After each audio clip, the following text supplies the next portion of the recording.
Assalamualaikum warahmatullahi wabarakatuh. Alhamdulillahi rabbil alamin, wassalatu wassalamu ala asyrafil anbiya'i wal mursalin, sayyidina wa maulana Muhammadin wa ala alihi wa sahbihi wa man tabi'ahu ila yaumiddin. Subhanaka la ilma lana illa ma 'allamtana innaka antal alimul hakim. Rabbi shrah li sadri wa yassir li amri wahlul 'uqdatam min lisani yafqahu qawli. Bapak-bapak, ibu-ibu, alim ulama, cerdik pandai, tokoh masyarakat, hadirin hadirat, para remaja, tak dapat saya sebutkan satu persatu. Insyaallah kita semua hamba-hamba yang dimuliakan Allah Subhanahu wa taala. Amin ya rabbal alamin. Kalau kita membaca buku, dalam buku itu ada memuat hadis, maka kriteria pertama yang harus kita lihat di akhir hadis itu ada dalam kurung HR, hadis riwayat siapa? Apakah riwayat Bukhari, riwayat Muslim, riwayat Abu Daud, riwayat Nasai, riwayat Tirmidzi, riwayat Ibnu Majah? 6. Kalau dia 9, riwayat Ahmad, riwayat Malik, riwayat Darimi. Apakah hanya 9? Tidak. Ini yang dibuat susunannya oleh Ahlus Sunnah wal Jamaah. Ditambah lagi mungkin dari riwayat Tabrani, atau riwayat Imam Al-Hakim, atau riwayat Imam Al-Baihaqi, dan banyak sekali. Maka hadis yang kita kaji subuh ini seringkali di awal pembahasan itu dulu yang kita bahas. Hadis ini disebutkan oleh Imam Ahmad bin Hanbal dalam kitab Al-Musnad. Juga disebutkan oleh Imam Al-Hakim dalam kitab Al-Mustadrak. Juga disebutkan oleh Imam At-Tabrani.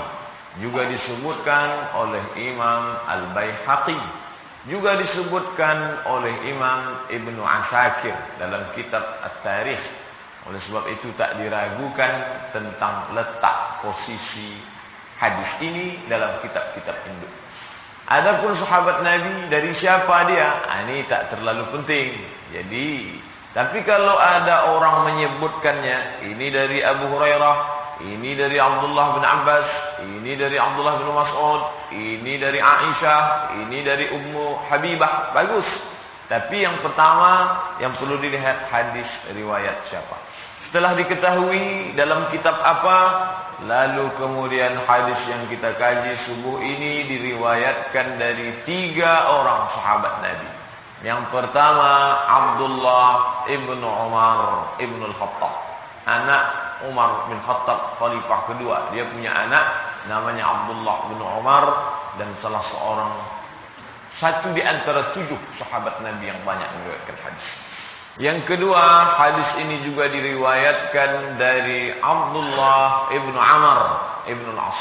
Yang pertama tadi Abdullah ibnu Umar, yang kedua Abdullah ibnu Amr ibnu Al-As, anak dari sahabat Nabi bernama Amr bin As, yang pernah menjadi gubernur Mesir pada masa Khalifah Umar ibn Al-Khattab.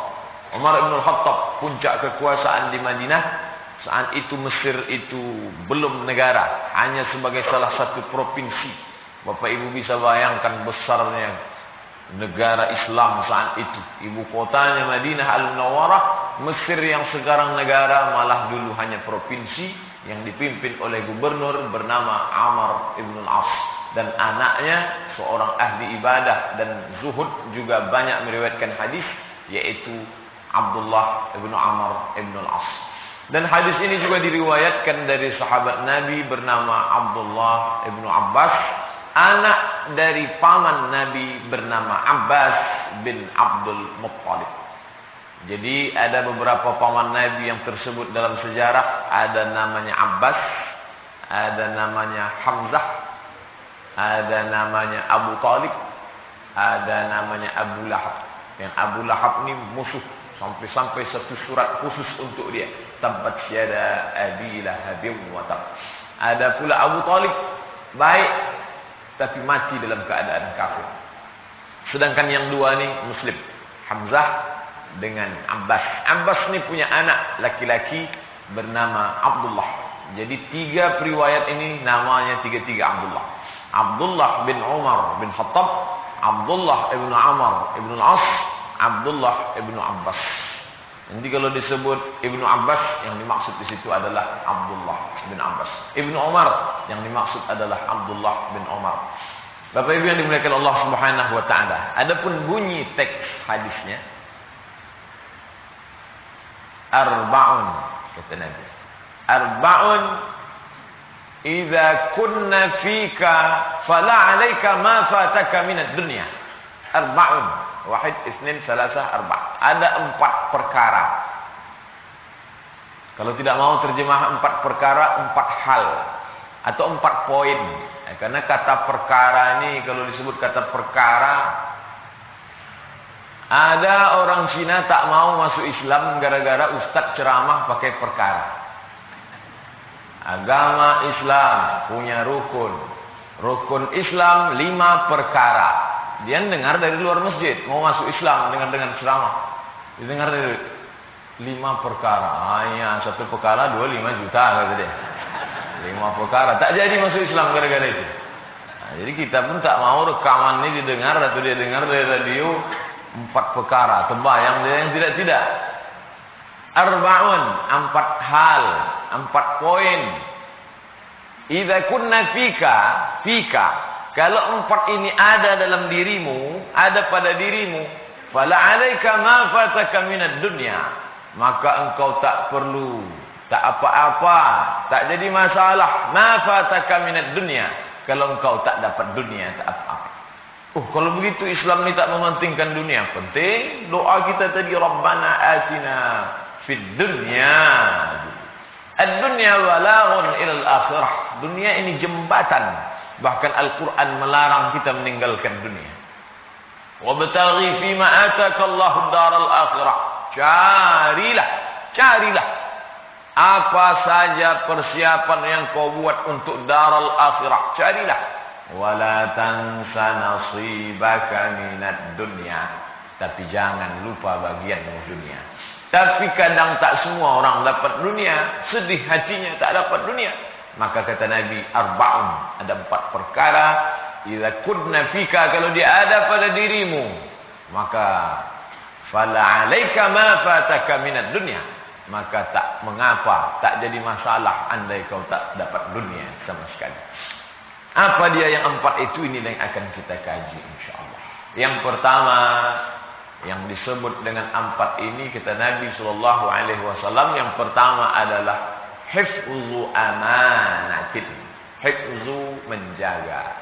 Amanatin sudah menjadi bahasa Indonesia. Amanah. Menjaga amanah. Apa yang dimaksud dengan amanah itu? Kalau tetangga bapak ibu mau pergi keluar kota, karena hubungan dekat, betul sudah macam saudara kandung, seperti sunnah. Lalu kemudian ditinggalkannya lah kunci rumahnya ke tempat bapak ibu. Ini saya mau pergi nih seminggu, ada tugas penting, tolong tengok. Ya, baik. Setelah dia pulang, seperti sedia kala, tak ada kurang satu apapun, baik di luar maupun di dalam. Karena banyak juga di luar tak kurang, di dalam hilang. Ini tidak, apapun tak berkurang. Ini salah satu contoh model amanah. Amanah, iman, aman, berasal dari satu akar kata. A-mim nun. Amanah, iman, aman. Kenapa dia dari satu akar kata? Karena kalau sudah dekat dengan orang yang amanah, maka kita pun merasa aman. Kenapa kita merasa aman? Karena ada iman, percaya. Kenapa kita titipkan kunci itu ke dia? Karena kita percaya dengan dia. Kenapa kita percaya? Karena hati kita merasa aman selama ini. Kenapa kita merasa aman? Karena dia amanah. Nah, dalam hadis ini disebutkan yang pertama kali dari 4 poin ini adalah hifzu amanatin, menjaga amanah. Dalam kitab syarah hadis ini dijelaskan oleh Imam Al-Munawi dalam syarah Al-Jami' As-Saghir. Kata beliau, yang dimaksud dengan menjaga amanah adalah al-jawarih, anggota tubuh. Inilah amanah yang paling dekat. Ada amanah jauh, ada amanah. Amanah yang paling dekat di diri kita saat ini, mana dia? Al-jawarih, anggota tubuh. Lidah. Alhamdulillah, mulai terbit fajar, bahkan beberapa jam sebelum terbit fajar, Bapak Ibu mungkin sudah ada yang bangun jam 2 atau jam 3 atau jam 4. Anggota tubuh sudah dijaga hari Sabtu ini dalam amanah. Pertama kali yang diucapkan lidah, alhamdulillahillazi ahyana ba'da ma amatana wa ilaihi nusyur. Setelah selesai itu bangkit dia dari tempat tidur, lidahnya sudah dia jaga amanah. Dia langkahkan kaki masuk ke kamar mandi, kaki kiri dia masukkan. Amanah lagi karena Nabi menyuruh itu. Allahumma inni a'udzubika minal khubuthi wal khaba'ith. Habis itu dia berwudu, semua dia laksanakan. Dia basuh wajahnya. Dalam hadis riwayat Sunan Ibni Majah, keluarlah dosa dari kelopak mata. Ketika dia basuh tangannya, keluarlah dosa dari celah jari jemari. Ketika dia usap kepalanya, keluarlah dosa sampai dari lubang telinga. Ketika dia basuh kakinya, maka keluarlah dosa dari celah-celah kuku-kuku kaki. Habis itu dia pun bermunajat kepada Allah. Asyhadu an la ilaha illallah la syarikalah wa asyhadu anna Muhammadan abduhu wa rasuluh. Allahumma ja'alni minat tawwabin waj'alni minal mutatahhirin waj'alni min ibadikas shalihin. Anggota tubuh dari sejak bangun tadi sampai pukul 5.30 ini berada dalam menjaga amanah. Tapi apakah dapat kita jaga ini sampai Israel datang mencabut nyawa? Tak ada jaminan. Maka di antara doa yang kita panjatkan tadi kepada Allah Subhanahu wa taala, Rabbana la tuzigh qulubana. Jangan kau palingkan hati kami yang sudah lurus. Kami jaga sejak subuh Sabtu ni ya Allah dalam ibadah kepadamu. La tuzigh qulubana. Jangan kau palingkan hati kami. Yang berpaling itu kan mata, yang berpaling itu kan tangan, yang berpaling itu kan lidah. Kenapa yang dimintakan tadi dalam doa hati? Lain yang berbuat, lain yang dimintakan. Karena puncak yang menggerakkan semua anggota tubuh itu adalah hati. Maka cukup kita mintakan satu, yang lain mengikut. La tuzigh qulubana. Jangan kau palingkan hati kami. Ba'da idh hadaitana. Sesudah engkau berikan hidayah, petunjuk kepada kami. Bapak Ibu yang dimuliakan Allah Subhanahu wa taala, amanah yang terdekat dalam diri kita adalah, kata Imam Al-Munawi, al-jawarih, anggota tubuh. Dan itu juga nanti yang akan ditanya oleh Allah Subhanahu wa taala. Innas sam'a wal basar wal fuad kullu ulaika kana anhu mas'ula. Semua akan disoal, semua akan ditanya di hadapan Allah Subhanahu wa taala. Saat ini kalau kita ditanya, maka yang pertama kali membela adalah lidah. Teman yang paling setia, lidah. Ada juga kawan setia. Tapi ketika lambat kita membayar dia, mulai kesetiaannya agak berkurang sedikit. Tapi lidah, maka dia terus setia membela kita. Salah pun kita, dia bela juga kita. Maka dialah yang pertama kali dicabut Allah Subhanahu wa taala dalam ayat yang Bapak Ibu hafal semuanya karena selalu dibaca. Al-yawma nakhtimu ala afwahihim wa tukallimuna aydihim wa tashhadu arjuluhum bima kanu yaksubun. Semua, kenapa di sini disebutkan anggota tubuh? Banyak orang salah sangka, dia sangka ini punya dia. Ini punya saya. Sejak dari dalam perut ibu saya sudah saya bawa. Kalau Pak Ustaz tak percaya, ni punya saya, ni fotonya. Ditunjukkannya pula foto dia dalam kandungan maknya. Ini punya saya. Sudah ada dalam diri saya bawa dulu. Bukan ni datang belakangan seperti rumah, seperti ijazah, seperti tanah. Itu datang belakangan. Ini memang punya saya bawa dari sejak rahim ibu saya. Dia memang ada pada diri kita, tapi dia bukan punya kita. Punya siapa dia? Lillahi ma fis samawati wa ma fil ardh. Apa yang ada di langit, apa yang ada di bumi, milik Allah, bukan punya kita. Lalu kenapa dia ada di dalam badan kita? Dia adalah amanah, dan sampai masanya nanti dia akan ditanya, dulu ini kau pakai kemana saja? Hadis riwayat Tirmizi dari Abu Barzah Al-Aslami, la tazulu qadama 'abdin yaumal qiyamah. Kaki anak Adam akan tetap tegak berdiri di hadapan Allah Subhanahu wa taala hatta yus'al, sampai dia ditanya. Satu di antara pertanyaan itu adalah an jismihi fima ablah, anggota tubuhnya dipakai kemana saja. Kita kaji amanah yang dekat dulu, tak usah yang jauh-jauh. Nih yang dekat-dekat. Setelah itu baru yang agak jauh sedikit, di luar masjid, kendaraan, harta. Itu amanah.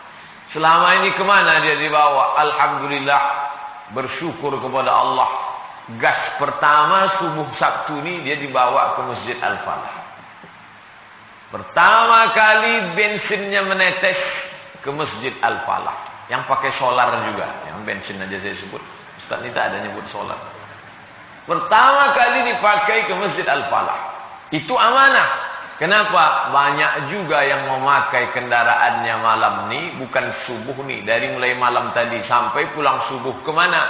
Wallahu a'lam bissawab. Ke tempat yang tak diridhai Allah Subhanahu wa taala. Alhamdulillah, anggota tubuh kita bawa untuk yang sesuai amanah.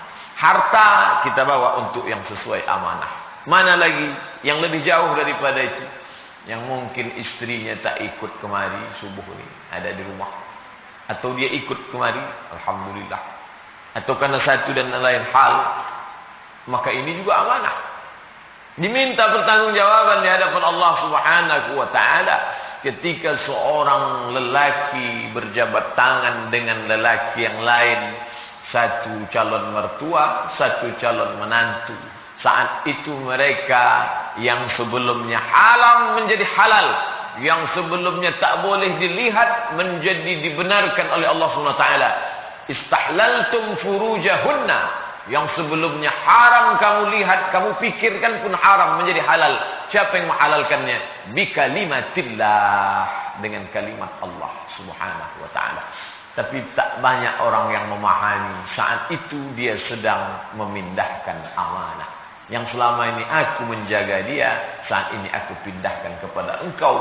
Maka dalam hadis dikatakan, kullukum ra'in, kamu pemimpin, wa kullukum mas'ulun an ra'iyatih, kamu akan ditanya, karena itu semua adalah amanah. Sebagaimana bapak ibu bertanya tentang yang bapak titipkan kepada orang yang menerima titipan, maka itu pun akan ditanya di hadapan Allah Subhanahu wa taala. Bapak ibu yang dimuliakan Allah, andai kata Nabi hilang dunia dari dirimu, tapi dapat kau jaga yang empat ini, fala alaika ma fataka minad dunya, tak jadi masalah dunia tak kau dapatkan, asalkan ini kau selamat, karena ini akan ditanya di hadapan Allah Subhanahu wa taala.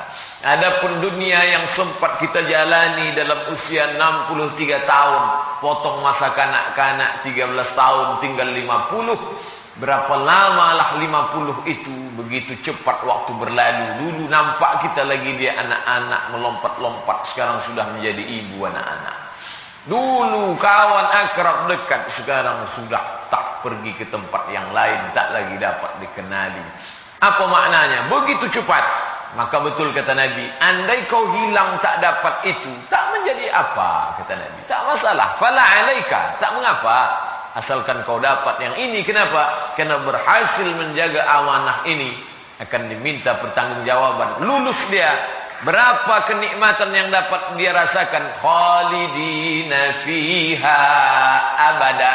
Tapi jangan lupa, gagal pada amanah ini, apa yang akan dirasakan? Andai masuk dalam azab, diletakkan di bawah tapak kakinya, yaghli biha dimaruhu, mendidih otak di kepalanya. Berapa lama dia rasakan? Khalidina fiha abada, kekal juga selamanya.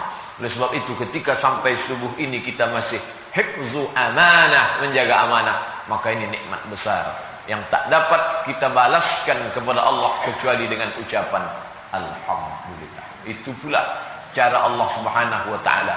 Andai tak dapat kau balas, maka paling tidak mengucapkan alhamdulillah. Syukur kepada Allah Subhanahu wa taala. Apalagi amanah yang dititipkan Allah, kekuasaan, jabatan. Berapa lama dititipkan Allah? Bisa jadi satu periode 10 tahun, atau 2 kali, 5 tahun, 10 tahun. Berapa lama dia dititipkan Allah Subhanahu wa taala? Tu'izzu man tasya'. Kalau kau mau, kau angkat setinggi-tingginya. Wa tuzillu man tasya'. Tapi kalau kau mau, kau jatuhkan serendah-rendahnya. Orang beriman dia tak penting mau tinggi, mau rendah. Karena dalam pikiran dia, kalau itu kau titipkan ke tanganku ya Allah, aku akan pakaikan itu untuk menolong agama. Bapak Ibu yang dimuliakan Allah Subhanahu wa taala, sekarang kita mengenal istilah wireless. Tak pakai wire lagi. Saya ini masih pakai wireless. Tapi sudah dikenal wireless, tak pakai wire. Kemarin beberapa hari yang lalu diperlihatkan ke saya bukan wireless, bookless. Tak pakai buku. Saya kuliah di institut namanya Darul Hadis, Darul Rumah Hadis, Rumah Hadis. Karena itu dulu rumah orang kaya. Orang kaya ini termasuk yang hifzu amanah. Datanglah dia menghadap Raja Maroko namanya Hasan II. Hasan II ini anak Muhammad V. Muhammad V ini anak Hasan III. Anak dari Abdullah. Hasan II anak dari Muhammad V. Anak dari Hasan I. Nah, jadi Hasan I punya anak Muhammad V. Muhammad V punya anak Hasan II. Hasan II ini punya anak Muhammad VI. Muhammad VI ini punya anak Hasan III. Jadi kalau mau tak susah mengingat namanya, ini salah satu jurus juga dikasih orang Maroko. Raja yang sekarang Muhammad VI. Ayah dia Hasan II. Ayah Hasan II itu Muhammad V. Datanglah si orang kaya ini menghadap ke Hasan II. Kata dia, Raja Hasan, saya punya rumah nih, besar. Ada tamannya, cantiklah, villa. Aku wakafkan rumah ini kepada engkau, tapi khusus untuk mengkaji satu saja. Mengkaji apa? Mengkaji hadis. Maka dibuatlah itu menjadi Darul Hadis, rumah hadis. 2 lantai kecil saja. Lantai bawah untuk perpustakaan, lantai atas untuk belajar hadis. Menerima mahasiswa setahun 20 orang. 15 orang Maroko, 5 orang asing. Salah satunya masuklah saya tahun 2004. Jadi di antara yang 20 itu saya yang paling pesek di situ.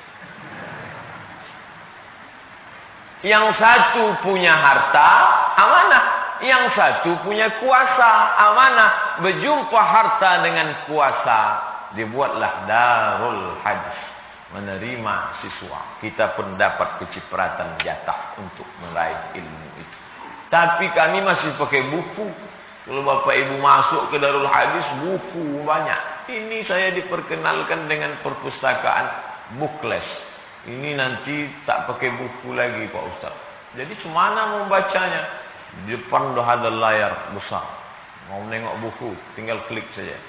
Nanti menengok dari jauh, buka halaman tu cukup begini saja. Mau menengok bukunya, tarik begini. Mau nyimpan bukunya, lemparkan begini. Luar biasa. Ini perpustakaan ini dibuka di lantai bawah Masjid Islamic Center Pasir Pengarayan, Rokan Hulu. Akan menerima mahasiswa baru tahun 2015 bulan Juni.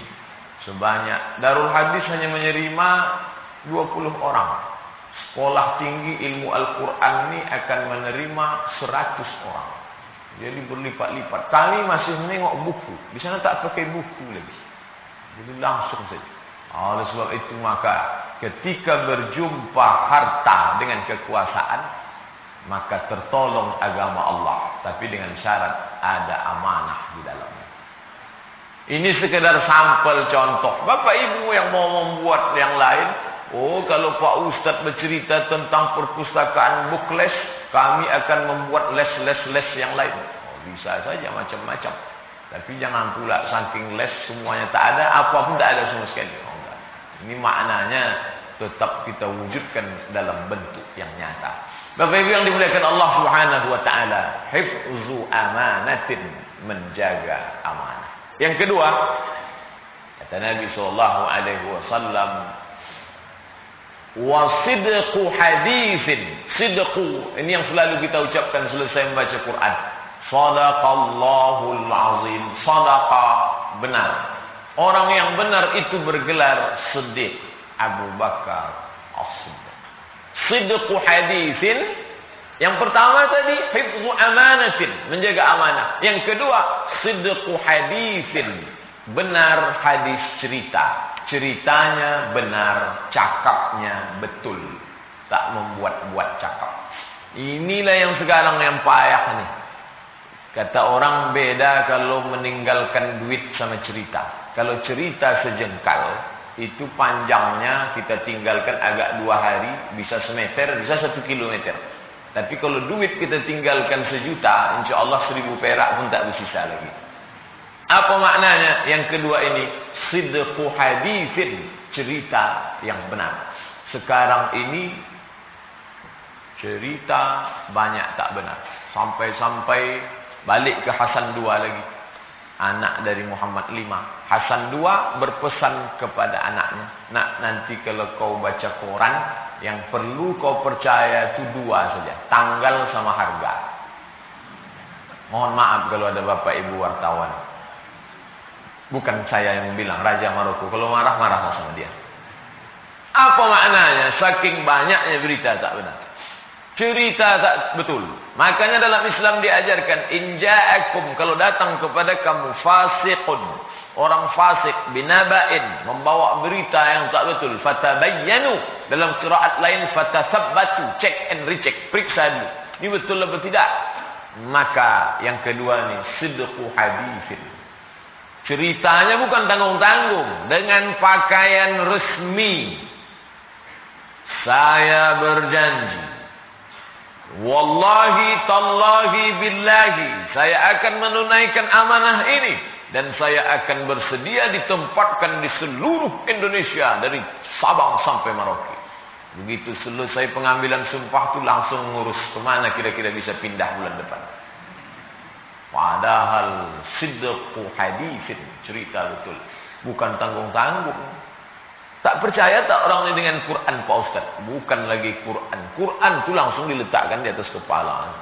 Quran besar pula langsung di atas kepala. Apa maknanya? Sidqu haditsin, yang amat sangat sulit lah, dari sejak zaman dulu sampai sekarang. Makanya dikatakan ra'suz dzunub al-kadzib, induk dari segala dosa itu adalah kadzib, bohong. Bohong satu akan ditutup dengan bohong berikutnya, akan ditambah dengan bohong berikutnya, bohong, bohong, bohong. Pak Ustaz, bohong sekali-sekali kan tak apa-apa. Sekali-sekali akan membawa ke berkali-kali. Bapak Ibu yang dimuliakan Allah Subhanahu wa taala, ini bohong pertama, akan disusul bohong berikutnya. Keberanian yang luar biasa. Bohong pertama dengan menuliskan namanya, bukan nama yang disebutkan Allah Subhanahu wa taala. Ud'uuhum li'abaihim, panggillah dia menurut nama bapaknya. Ketika Nabi sallallahu alaihi wasallam dinisbatkan bukan kepada orang yang aslinya, orang memanggil dia Zaid ibnu Muhammad, Zaid ibnu Muhammad, turun ayat langsung. Itulah ayat nanti kalau Bapak Ibu ziarah ke makam Rasul sallallahu alaihi wasallam yang ditempel di atas besar-besar, baca nanti. Maka Muhammadun aba ahadin min rijalikum, Muhammad bukan bapak kamu, bukan ayah kamu, walakin Rasulullah, dia itulah Rasul utusan Allah Subhanahu wa taala, wa khataman nabiyyin, dan dia adalah penutup para nabi. Ayat ini turun membantah Zaid bin Muhammad. Setelah itu berubahlah dia menjadi Zaid bin Harithah, yang kemudian anak dia menjadi panglima perang bernama Usamah bin Zaid, yang diangkat Nabi menjadi panglima perang pada usia 18 tahun ketika Nabi meninggal dunia. Zaid bin Usamah bin Zaid bin Harithah. Masya Allah. Apa maknanya? Tak boleh menisbatkan, karena satu bohong akan disusul bohong berikutnya. Berapa banyak orang berani mewalikan gara-gara bohong pada akte kelahiran. Aku nikahkan engkau dengan anakku dengan mahar macam-macam, tunai Padahal nama itu bukanlah. Padahal dalam hadis dikatakan, ayyuma mra'atin, setiap perempuan nakahat bi ghairi izni waliha, berani menikah bukan dengan izin walinya, fanikahuha, 3 kali kata Nabi, fanikahuha batil, fanikahuha batil, fanikahuha batil, nikahnya batil, nikahnya batil, nikahnya batil. Selesai saya menyampaikan ini tahun 2010 tentang masalah nikah batil bukan dengan nama yang benar, datanglah seorang bapak ke saya di Masjid Agung An-Nur. Saya tak ingat orangnya, cuma tak pernah jumpa lagi. Kita memang tak punya data. Itulah mungkin ide dari Pak Faisal Qamar membuat data jamaah Masjid Al-Falah supaya dia tak hilang dengan sendirinya. Kalaupun hilang kita masih ingat. Ini saya yang bertanya di dulu tak ingat, tak pernah saya jumpa lagi. Pak Ustaz, ini di depan saya Pak Ustaz, berani dia akadkan di depan orang banyak padahal bukan dengan nama aslinya. Kata saya, ini batal Pak, tak betul berdasarkan hadis Nabi. Lalu bagaimana sikap kita? Sampaikan ke orangnya. Tapi kalau saya sampaikan dia mengamuk Pak Ustaz. Apa boleh buat? Menyelamatkan dia. Betapa banyak kita ingin menyelamatkan orang dan orang itu marah kepada kita. Kalau kita mau menyeberang jalan, kita tak kenal dengan dia, entah siapa dia, entah dari mana dia. Tiba-tiba ada bis kencang, dia tidak melihat ke kanan, kita tarik tangannya. Spontan kita tarik tangannya. Begitulah orang ingin menyelamatkan orang lain dari musibah yang nyata. Bis mau menabrak. Ingin betul menyelamatkan orang. Tapi dari musibah yang tak nyata, banyak orang yang mati-matilah. Masuk neraka lah. Itu kan urusan engkau.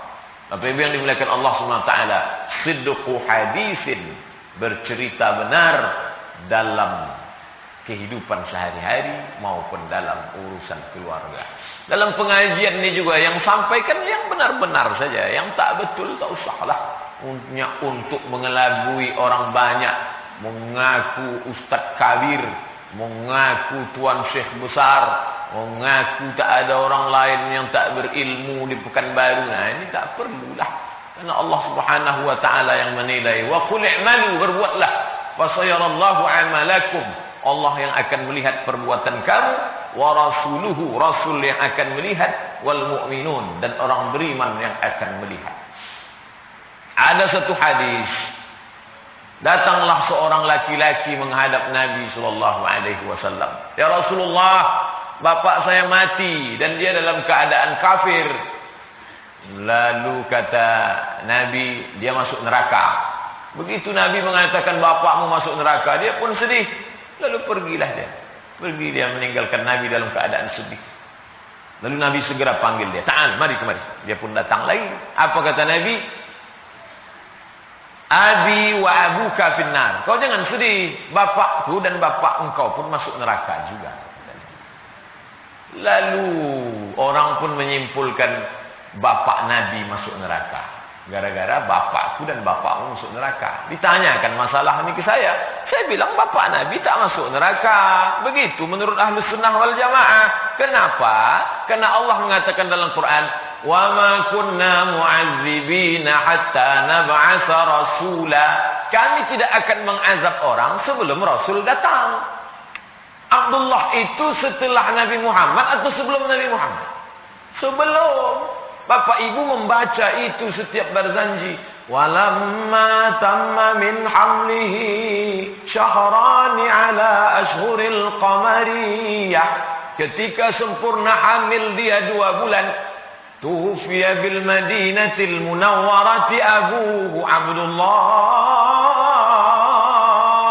Selalu dibaca itu dalam berzanji. Setiap mengayun anak selalu dibaca. Apa maknanya? Ketika 2 bulan dalam kandungan ibunya, matilah bapaknya Abdullah. Orang pun mendengar itu, Masya Allah, mestinya sedih, bukan Masya Allah.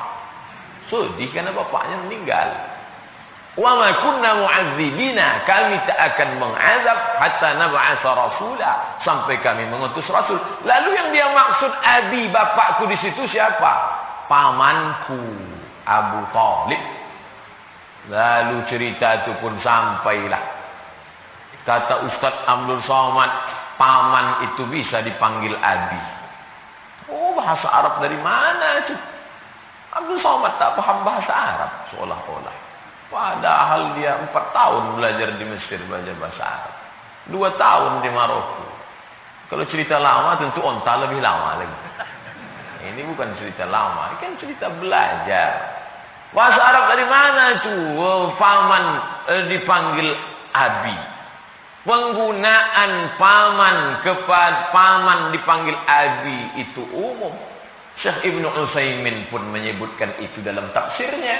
Dalam syarah dia kitab Riyadhus Shalihin pun dia katakan bahwa memanggil paman dengan sebutan abi itlaqul ab 'alal 'am, memanggil paman itu dengan abi adalah perkataan yang umum.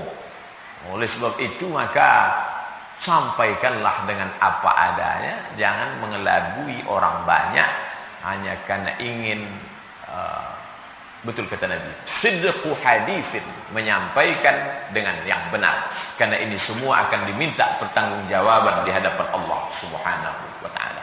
Yang ketiga kata Nabi sallallahu alaihi wasallam, wa husnu khaliqatin, bergaul dengan baik. Khaliqatin tidak hanya kepada manusia, tapi disebut khalifah, semua makhluk Allah Subhanahu wa taala.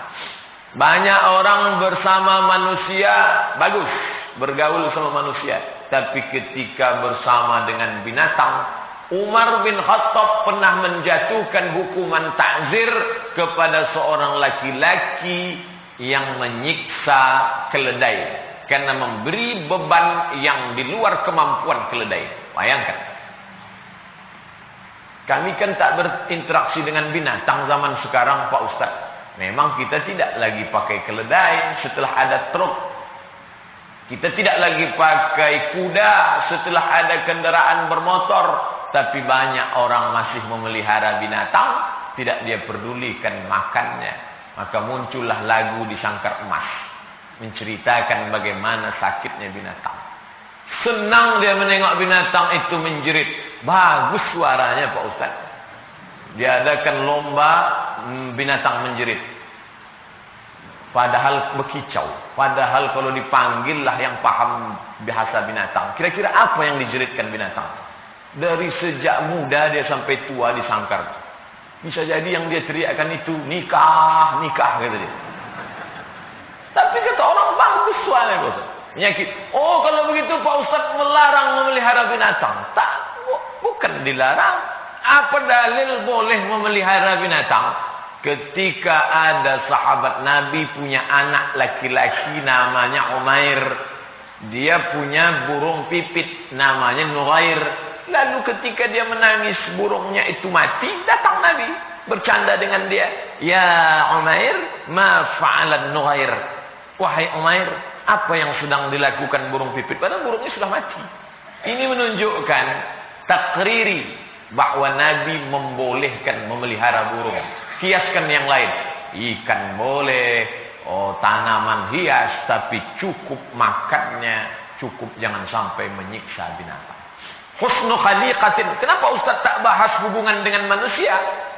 Banyak orang santun baik kepada manusia, tapi sesama selevel dia. Kalau dengan di bawah dia, Masya Allah, maka Islam mengajarkan a'tul ajira ajrahu qabla an yajiffa araquhu. Berikanlah upah pekerjamu sebelum kering keringatnya. Tapi jangan gara-gara hadis ini yang bayar akhir bulan setiap nunggu kering keringat. Begitu kering bayar, begitu kering bayar. Bukan itu makna. Disegerakan pembayarannya. Kalau biasa akhir bulan, ya di akhir bulan. Apa maknanya? Jangan sampai menzalimi orang. Maka Nabi SAW mengajarkan wa husnu khaliqatin, berbuat baik kepada makhluk Allah Subhanahu wa taala. Betul kata Umar bin Khattab, kalaulah bukan karena 3, sudah lama aku ingin meninggalkan dunia dan isinya ini.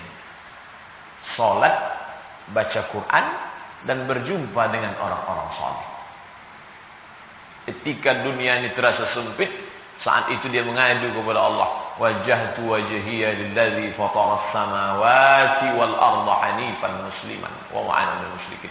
Di sujud terakhir itu dia menemukan ketenangan yang luar biasa karena semua bebannya tumpah di hadapan Allah SWT. Lalu kemudian dia mendapatkan ketenangan ketika dia membaca Quran. Innaka laminal mursalin ala siratim mustaqim. Mendatangkan ketenangan dalam batinnya. Kemudian kapan batinnya tenang? Ketika berjumpa dengan orang-orang saleh. Berjumpa dengan jamaah Al-Falah. Apa kabar? Masya Allah.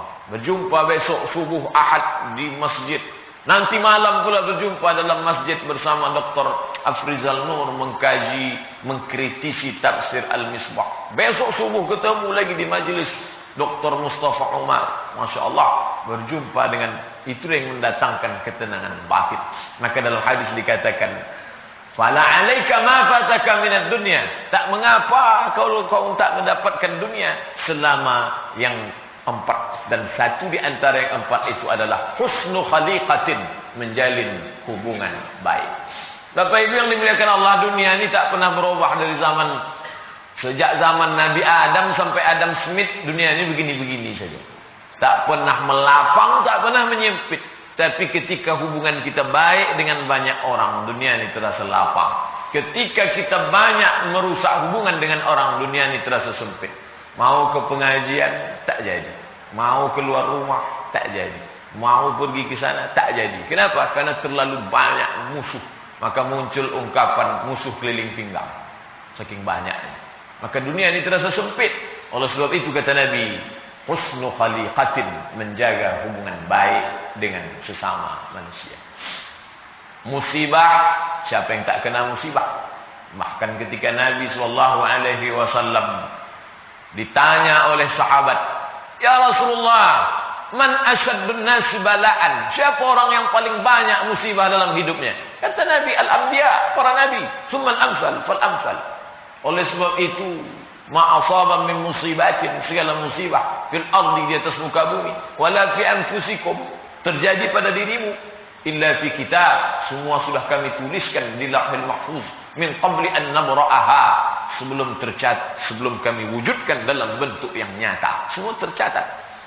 Oleh sebab itu ketika terjadi, tapi bukan karena ulah perbuatan diri sendiri, tapi memang niat baik, buat baik, laku baik, datang yang tak menyenangkan hati, ini memang sudah takdir Allah Subhanahu wa taala. Maka dunia akan terasa sempit kalau tak ada hamba-hamba Allah. Tapi ketika husnu khaliqatin, menjalin hubungan yang baik, maka Allah Subhanahu wa taala mendatangkan kelapangan dalam hati orang yang beriman. Bapak Ibu yang dimuliakan Allah Subhanahu wa taala, saya pun dalam perjalanan hidup mengalami hal-hal, tapi ketika husnu khaliqatin, dengan Masya Allah jamaah menjalin hubungan yang baik, datang telepon ke saya, Pak Ustaz, katanya STNK Pak Ustaz sama SIM ditahan Pak Polisi, Pak. Oh sudah dapat beberapa hari yang lalu. Katanya Pak Ustaz perlu ini Pak Ustaz. Oh tidak. Berapa malam yang lalu makan saya di rumah makan. Hujan lebat. Selesai itu pas mau pulang, Pak Ustaz tidak usah dibayar. Kenapa? Saya bilang, tadi ada orang yang membayarkan. Di mana dia? Di sudut itu. Terus orangnya sudah pergi, entah kemana, bos. Saya kalau yang membayarkan tuh orangnya nyata, di alam nyata, itu selalu ketemu. Tapi ini di alam gaib, tak nyata orangnya, entah di mana. Masuk ke kendaraan, saya ucapkan alhamdulillah. Sampai sekarang tak nampak orang. Alhamdulillah rabbil alamin, wassalatu wassalamu ala asyrafil anbiya'i wal mursalin. Allah panjangkanlah umurnya. Karena kata Nabi, man ahsana ilaikum, siapa yang berbuat baik kepada engkau, fakafi'uhu, balaslah dia. Kalau kau tak sanggup balas, fad'uhu lahu, maka doakanlah dia. Jadi, tak sanggup kita balas. Kalau nampak orangnya kan bisa kita balas. Besok kita ajak pula dia. Kalau kita tak bisa balas, maka kita doakan dia, entah di mana dia berada, panjang umurnya, murah rezekinya, disehatkan badannya, mati dia dalam istiqamah iman dan Islam. Maka dunia yang sempit terasa lapang. Kenapa? Husnu khaliqatin, ketika hubungan baik jalankan sesuai dengan tuntunan Allah Subhanahu wa taala. Yang terakhir, yang keempat, apa kata Nabi sallallahu alaihi wasallam? Wa iffatun fi tu'matin. Iffatun, menjaga diri, fi tu'matin, dalam hal tu'mah, makanan. Penjelasan menjaga diri tentang makanan ini dua dalam penjelasan Imam Al-Munawi. Yang pertama, menjaga diri dari makan yang haram. Yang pertama, menjaga diri dari makan yang haram, bendanya haram. Nah, ini insya Allah kita tidak. Karena kita tak makan, kita selalulah melihat dulu. Ada tak label halal yang dikeluarkan oleh LP POM dan Komisi Fatwa MUI. Ini kami tak makan, Pak Ustaz. Kenapa orang Islam itu disuruh makan binatang yang halal? Karena ternyata binatang itu berpengaruh terhadap kepribadian. Kalau Bapak Ibu nanti tengok ada orang yang bawaannya mau menyeruduk saja, itu mungkin banyak dia makan babi. Binatang berpengaruh terhadap kepribadian. Tapi dia makan kambing, Pak Ustaz. Kenapa menyeruduk juga? Mungkin kambing tapi tertutup matanya. Jadi bawaannya pun begitu juga. Oleh sebab itu, maka yang pertama adalah menjaga makanan haram tak masuk. Untuk yang benda haram ini banyak orang sanggup menjaga. Yang sulit itu bendanya halal, tapi dibeli dari materi yang haram. Kalau dia termakan bagaimana, Pak Ustaz? Ketika Abdullah bin Umar memakan korma pemberian seseorang, setelah itu datang orang lain.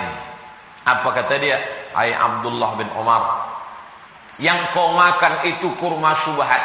Sementara sudah tertelan setengah, dikoreknya lagi, dia muntahkan. Karena dia takut kurma itu masuk ke dalam badan, lalu berubah menjadi darah. Darahnya berubah menjadi daging. Dagingnya membalut tulang. Dan tulang itu dengan dagingnya dibawa berdoa. Lalu kemudian apa kata Nabi SAW? Mat'amuhu haram, makanannya haram. Malshrabuhu haram, minumannya haram. Malbasuhu haram, pakaiannya haram. Wa ghudhiya bil haram, diberi makanannya haram. Anna yustajabu lah. Apakah mungkin doanya dikabulkan Allah Subhanahu wa taala? Allah taala mengharamkan mengabulkan doa dari lidah yang memakan yang haram. Lidah itu yang dipakai makan haram, lidah itu juga yang dipakai berdoa. Allahumma hadina fi man hadait. Amin. Rabbana atina fid dunya hasanah wa fil akhirati hasanah wa qina adzabannar. Lidah itu yang dipakai berdoa, lidah itu juga yang dipakai makan haram. Kecuali lidahnya dua, satu makan haram, satu berdoa. Lidah itu yang dipakai berdoa, lidah itu juga yang dipakai makan haram. Maka kata Nabi yang keempat adalah wa'iffatun fi tu'matin, menjaga makanan. Masuk dia ke dalam badan, berubah menjadi darah daging. Ayyuma lahmin, setiap daging nabata min haramin, kalau dia tumbuh dari yang haram, fannaru aulabih, tempatnya adalah api neraka. Maka kata Nabi, kau dapat pun dunia, tapi kau dapat dari yang haram, maka tak ada gunanya. Tapi kalau kau tak dapat dunia, fala alaika, tak menjadi mengapa, ma fataka minad dunya. Kalau kau tak dapat dunia, tapi kau jaga wa'iffatun fi tu'matin, menjaga makanan. Ini sulit.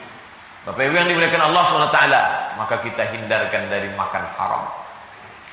Kan yang penting keluarkan 2,5%, Pak Ustaz. Ini perlu diluruskan. Karena banyak juga orang berpemahaman asalkan dikeluarkan 2,5% jadi halal. Dianggapnya zakat itu money laundry. Ini hanya membenarkan ucapan orang kafir orientalis yang menuduh Nabi Muhammad perampok, lalu untuk menghalalkannya keluarkan 2,5%. Apa bedanya? Belikan ke karpet masjid, belikan ke semen agak 2 sak, habis itu sisanya bawa ke Makkah, tawaf sa'i umrah, menangis di pintu Ka'bah. Labbaik Allahumma labbaik, labbaik la syarika laka labbaik. Datang malaikat menyambut dari atas. Apa kata malaikat? Wa qala munadin minas sama', berkata malaikat dari langit, la labbaik wa la sa'daik. Kau tak dapat panggilan Allah dan kau tak dapat kebahagiaan karena kau berangkat dari harta yang haram.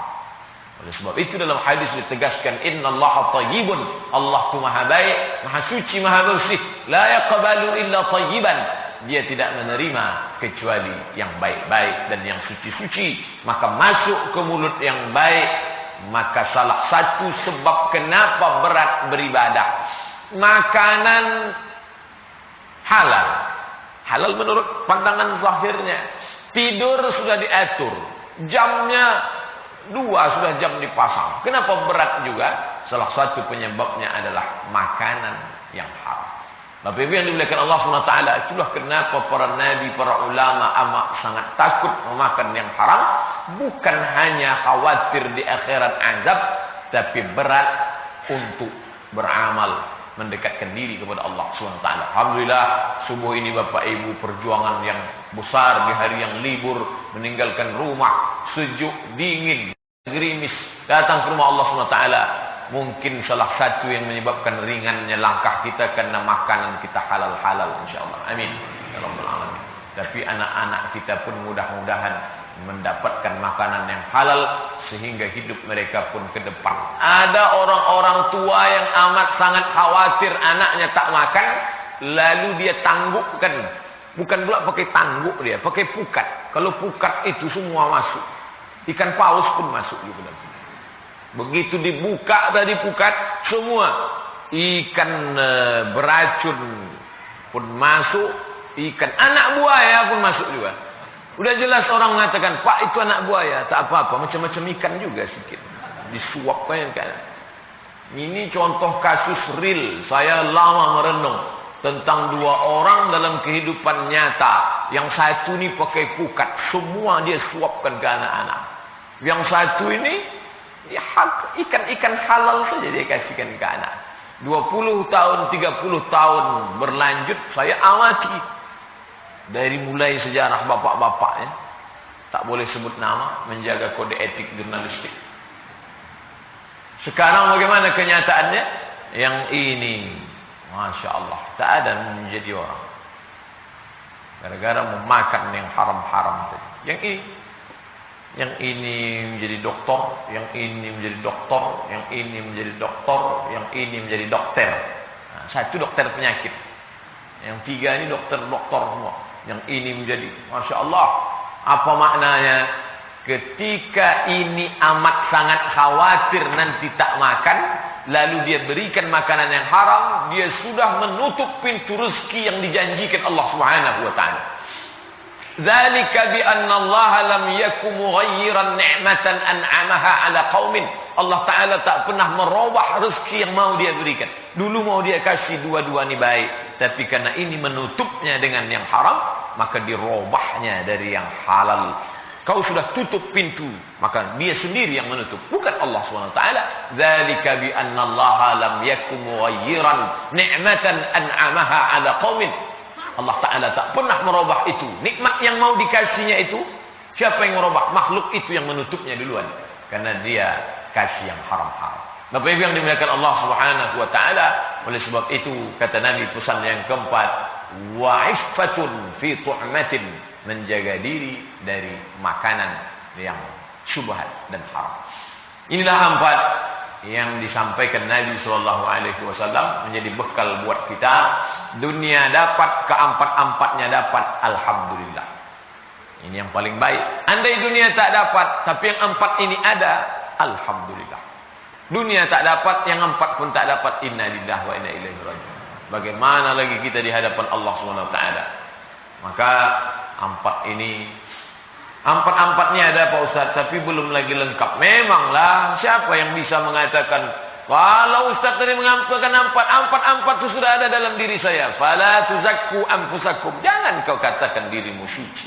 Kita selalu mengatakan, lidahku belum benar, amanah belum bisa kujaga dengan baik, lidah aku belum benar sepenuhnya, hubunganku dengan orang masih banyak yang rusak, dan makananku pun aku masih ragu, ya Allah. Maka hari ini kita sedang mengukur diri kita bahwa sebenarnya kita belum ada apa-apa kalau diceritakan tentang 4 yang lebih baik daripada dunia dan seisi. Itu yang dapat saya sampaikan pada kesempatan kali ini.